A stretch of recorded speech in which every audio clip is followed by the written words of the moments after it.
दिल्ली की मुख्यमंत्री रेखा गुप्ता ने आज पटना साहिब की जनता को संबोधित किया। मुख्यमंत्री ने अपने संबोधन में कहा कि महिला सशक्तिकरण एनडीए सरकार की प्राथमिकता सूची में है। हर वर्ग की महिलाओं को इसका लाभ मिले, इस पर पार्टी के कार्यकर्ताओं को भी नजर रखनी है।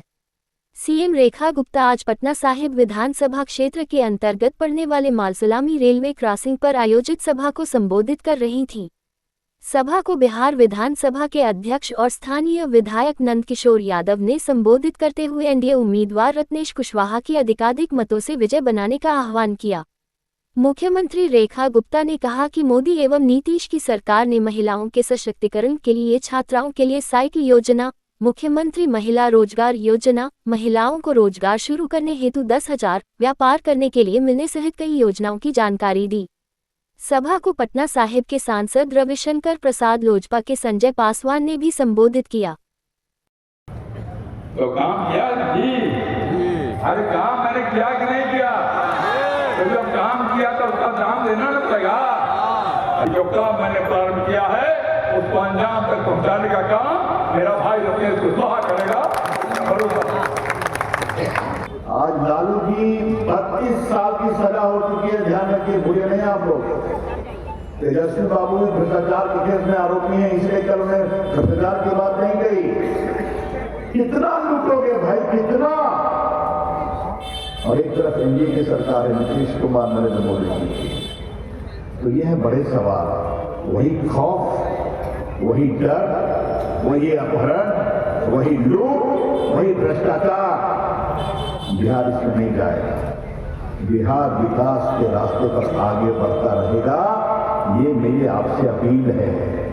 और ये जो कांग्रेसी यहाँ लड़ रहे हैं, क्या कांग्रेसी लड़ रहे हैं बाबू ना? कांग्रेस को कहां से टिकट दी जाएगा? चलिए आगे हैं तो आने दीजिए। लालू जी के हर लूट में कांग्रेस पार्टी शामिल रही है, ये मैं आपसे कहना चाहता हूं। उनके हर अपहरण खौफ में कांग्रेस पार्टी साथ रही है। इसलिए बिहार के जंगल राज को कांग्रेस पार्टी ने उतना ही मजबूती दी है। ये भारतीय जनता पार्टी ही है जहां ऐसा संभव है कि एक साधारण परिवार से आने वाली बेटी को मुख्यमंत्री पद भी दिया जा सकता है। ये भारतीय जनता पार्टी के संस्कार ही है जो हमारे नंदकिशोर यादव जी, जो 35 साल तक लगातार जनप्रतिनिधि के रूप में सेवा करने के सही कहे हैं रवि जी कि दाना छोड़ो, चारा जो खा गए वो दाना कहाँ देंगे? ऐसे लोग, ऐसे नेता केवल बातों के हैं। अब बातों के बहकावे में आने वाली ये बिहार की जनता नहीं है, क्योंकि पिछले 20 साल में जो विकास की कथा आपने बिहार में देखी, तो कौन वापस उस जंगल राज में जाना चाहेगा जहां अपहरण, डकैती, नक्सलवाद, मर्डर, जनसंहार, ऐसे ऐसे काम होते थे। भूल गए वो? आज अभी जब मैं आ रही थी तो एक मीडिया वाले ने कहा कि आज राहुल जी भी आए हुए हैं बिहार में और बोल रहे हैं कुछ यमुना जी पे, तो रेखा जी आप क्या कहना चाहोगी? मैंने उन्हें जवाब दिया, वो व्यक्ति जिसे न आचमन का पता है, न गंगा जी में स्नान का पता है, न जिसे पूजा की घंटी का पता है, जो राम जी के अस्तित्व को चैलेंज करता था, वो हमसे क्या यमुना जी पे बात करेगा?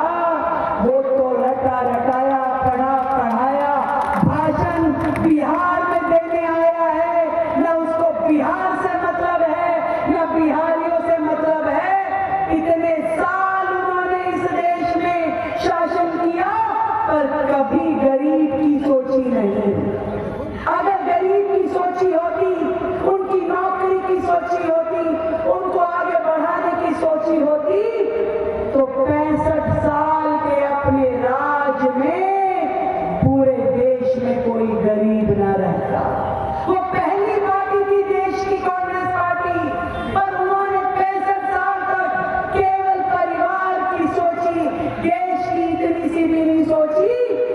ऐसा है, उनको मालूम है कि उनकी सरकार आनी नहीं जी। उनको मालूम है उनको मुख्यमंत्री बनना नहीं, तो झूठे खोखले नारे लगाने में क्या दिक्कत है। 12 लाख करोड़ रुपया लगेगा, कहाँ से लाएंगे पैसा, जबकि बिहार का बजट 3 लाख करोड़ है। जब उनके पिताजी छोड़े थे तो मात्र 23,000 करोड़। उनके पिताजी और माताजी रहे मुख्यमंत्री 15 साल। 15 साल में कितनी नौकरी मिली? 94,000। आई देथिन कितना